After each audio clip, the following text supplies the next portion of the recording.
Hello friends, कैसे हैं आप लोग। ये संडे कमेंट बॉक्स सीरीज़ का वीडियो है। इसमें हम आपके कुछ कमेंट्स लेंगे और उनका रिप्लाई करेंगे।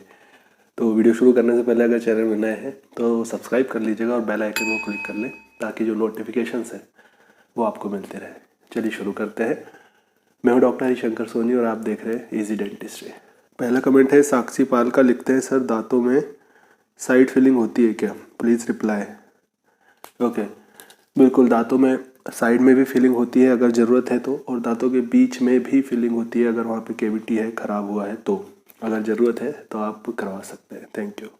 अगला कमेंट है ऋतुराज का। लिखते हैं, सर मैं 1.5 महीने पहले दांत निकल गए थे, क्या उसमें अब क्या कैप लगवा सकते हैं, प्लीज़ रिप्लाई। ओके, क्या आप ये पूछ रहे हैं कि दांत आपने निकलवाया था अब उस पर कैप लगवा सकते हैं कि नहीं, नए दांत लगवा सकते हैं कि नहीं।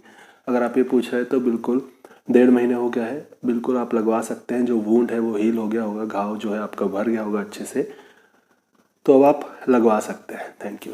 अगला कमेंट है एमडी जुबेर का। लिखते हैं, सर मेरी अकल दाढ़ तिरछी है जो उस दाढ़ के आगे दबाव बना रही है। ओके, ये जिस वीडियो में कमेंट किया है आपने उसमें बताया भी हुआ है।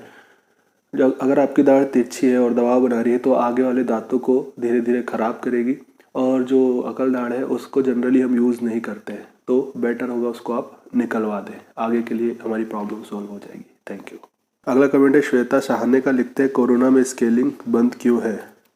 ओके, एक्चुअली जितने भी ऐसी प्रोसीजर्स हैं जिनमें ड्रॉपलेट्स निकलते हैं, एयर और वाटर ड्रॉपलेट्स निकलते हैं, उनको अभी अवॉइड किया जा रहा है या कम यूज़ किया जा रहा है बहुत ज़रूरत होने पर। उनमें से ही एक है स्केलिंग, जो अल्ट्रासोनिक स्केलर होता है, इससे ड्रॉपलेट्स निकलते हैं, सलाइवा के कांटेक्ट में आते हैं, इसलिए इसको अवॉइड किया जा रहा है। Thank you.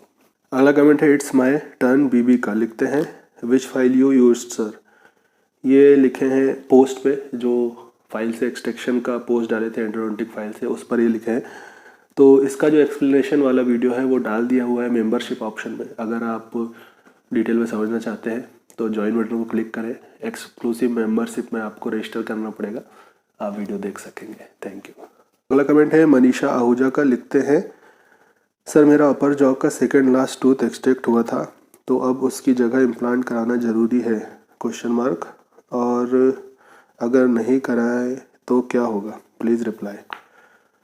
ओके, देखिए ऐसा नहीं है कि आपको इम्प्लांट कराना ही ज़रूरी है, आप उसको रिप्लेस करा ले तो ज़्यादा अच्छा है। मतलब कि वहाँ पे दांत लगवा ले चाहे किसी भी ऑप्शन से। अभी पिछली वीडियो में बात की है कितने ऑप्शन होते हैं अलग अलग, वो वीडियो आप देख सकते हैं। तो आप वहाँ पे दांत लगवा ले तो ज़्यादा बेटर होगा, चाहे इम्प्लांट से चाहे किसी और तरीके से। ऐसा ज़रूरी नहीं है कि इम्प्लांट ही आपको कराना है। और आपने पूछा है कि अगर नहीं लगाते हैं तो क्या होता है, वो जगह खाली हो गई है, इसीलिए धीरे धीरे दांत शिफ्ट होने लगते हैं। साइड वाले जो दांत है वो टेढ़े होने लगते हैं, नीचे वाला जो दांत है जो उसके कांटेक्ट में था अब उसका कोई कांटेक्ट नहीं है ऊपर, इसलिए वो धीरे धीरे ऊपर आने लगता है, तो आगे चल के थोड़ा प्रॉब्लम हो सकता है। तो वहाँ पर नया टूथ लगवा ले तो ज़्यादा बेटर है, चाहे किसी भी ऑप्शन से। Thank you. अगला कमेंट है अनिल जमदादे का। लिखते हैं, दांत को झंडू बाम लगाना सही है क्या। दांतों में या फिर दांतों के बाहर किसी भी प्रकार का बाम लोशन कभी नहीं लगाना चाहिए, बिल्कुल नहीं लगाना चाहिए, और गर्म से सिकाई नहीं करनी चाहिए। हॉट जो है उससे आपको सिकाई नहीं करनी चाहिए। Thank you. अगला कमेंट है कृति शुक्ला का। लिखते हैं, सर विजडम टूथ का पेन प्रीमोलर में भी रहता है। ओके, एक्चुअली जो विजडम टूथ का पेन है वो यहाँ से रेडिएट होके ऊपर तक जाता है, आईज़ में, ईयर में, और जो हमारा सर है वहाँ पर दर्द होता है, और आगे भी हो सकता है, कंटिन्यूस पेन हो सकता है, लेकिन ऐसा नहीं होता है कि पर्टिकुलर प्रीमोलर में उसके कारण दर्द हो, ऐसा नहीं होता है। यहाँ से कंटिन्यूस पेन हो सकता है। अगर प्रीमोलर में दर्द है तो हो सकता है आपके प्रीमोलर में प्रॉब्लम हो, उसको आप चेक कराइए। Thank you.